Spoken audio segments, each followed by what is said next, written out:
Hello everybody. In this video, I will try to explain you why there are only 27 nakshatras in the Vedic astrology. See, in the sky you can see so many nakshatras, so many stars, right? But why there are only 27 nakshatras in the Vedic astrology? It's because moon's path passes through these 27 nakshatras as moon orbits the earth.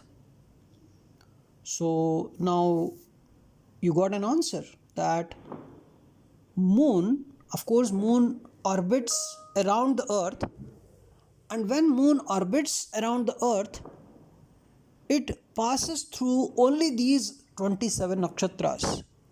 Then what do you mean by that?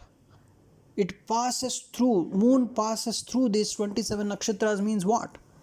Is moon physically touching these nakshatras? No. Because see, moon is nearer to earth, but nakshatras are light years away from the earth. Moon is nearer to earth, but nakshatras are light years away from the earth. Then how this moon is passing through these nakshatras? What is this concept? It is from the earth, the alignment. If you observe from the earth, on one day, if you observe, the first day, if you observe, let us say, moon from the earth, from the reference of earth, moon is in alignment with a particular star group, that is a nakshatra. Let us say that is Ashwini, right?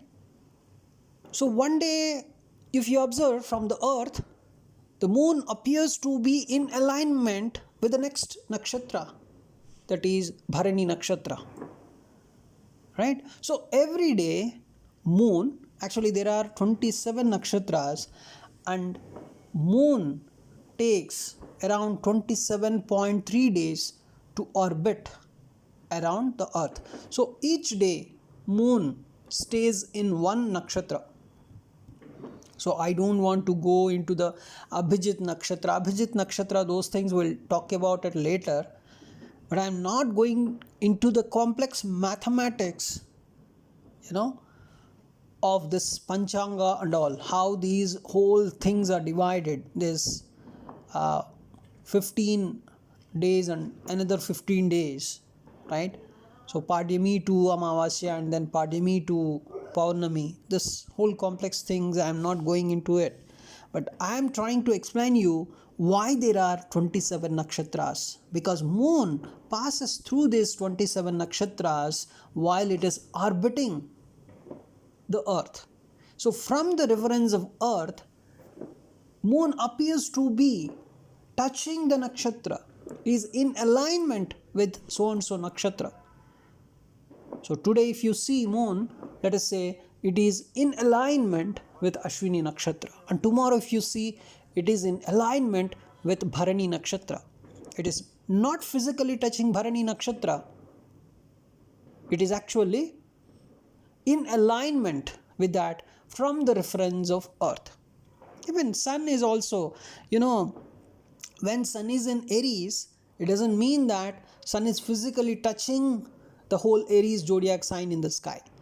It appears to be in alignment with the Aries zodiac, right?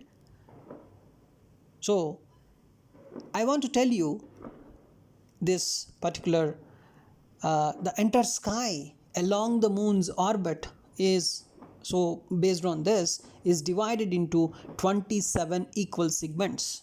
Each segment is 13.20 degrees, right? Because when moon is touching each and every nakshatra, right, it is completing 360 degrees.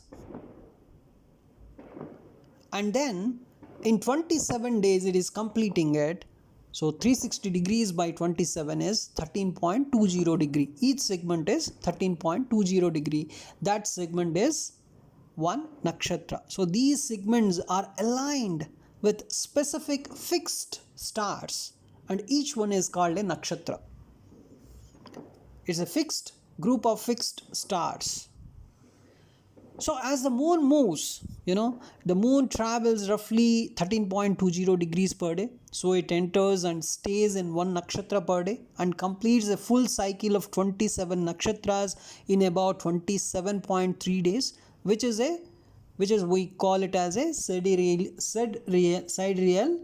lunar month or sidereal lunar month. Sorry for my pronunciation.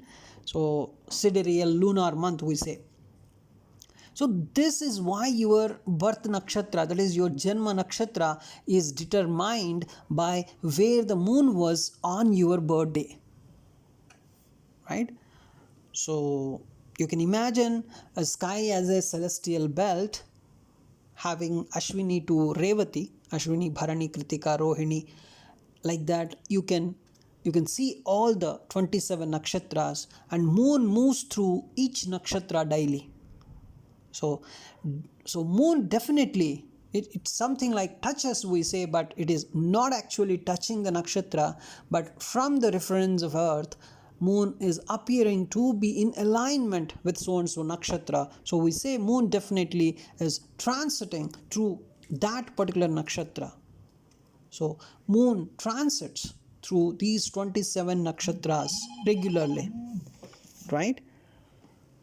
So that's why they are used for timing, character analysis, and predictions in Vedic astrology, because moon is very much represents our emotions. And when moon is transiting through so and so nakshatra, it influences our emotions based on the nakshatra influence, right?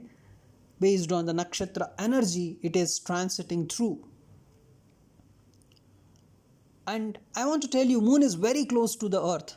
It's about, you can say 384,000 kilometers away, roughly. But if you see nakshatras, they are fixed. They are light years away. So you cannot say moon is going to touch it, but moon can pass through it with reference to the earth, right? So it's a visual alignment, I would say, from the perspective of an observer on earth. So it's something like, see, imagine you're looking at the sky from the earth. You see the moon moving across the night sky.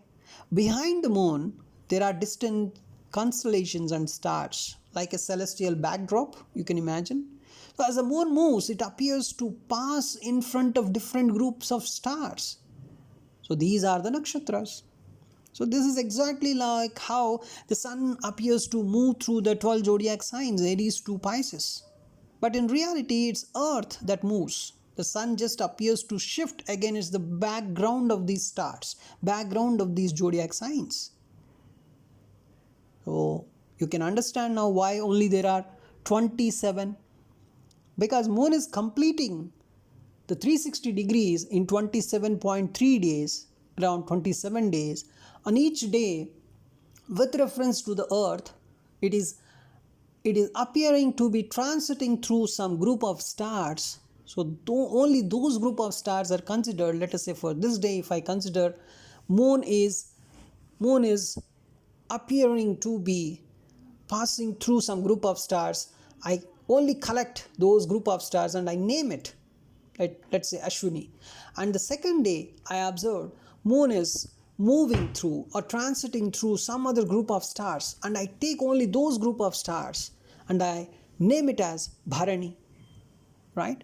So every day I am observing from the earth. As an observer, I am observing the moon is moving through some group of stars every day, some different group of stars every day. Then I'm only collecting those group of stars and calling it as a nakshatra, and every day I'm seeing a different group of stars. So every day I can say it's a different nakshatra.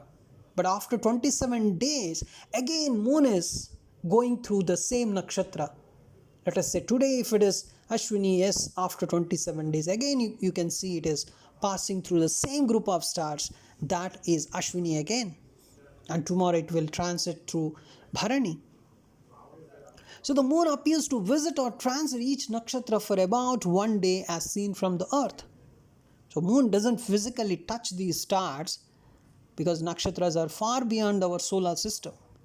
So we say it touches or passes through them based on the visual alignment. So this alignment is central to our Vedic astrology and helps define your birth nakshatra and even muhurta, predictions and everything, right? So this is the fundamental concept of Vedic astrology, right? So the moon's path in the sky is very much important for Vedic astrology. It's also called as the ecliptic, right? It passes through only these 27 nakshatras.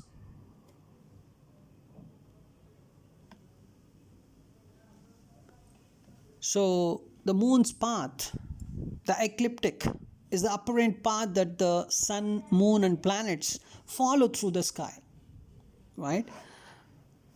So this is the actual reason why there are 27 nakshatras, right?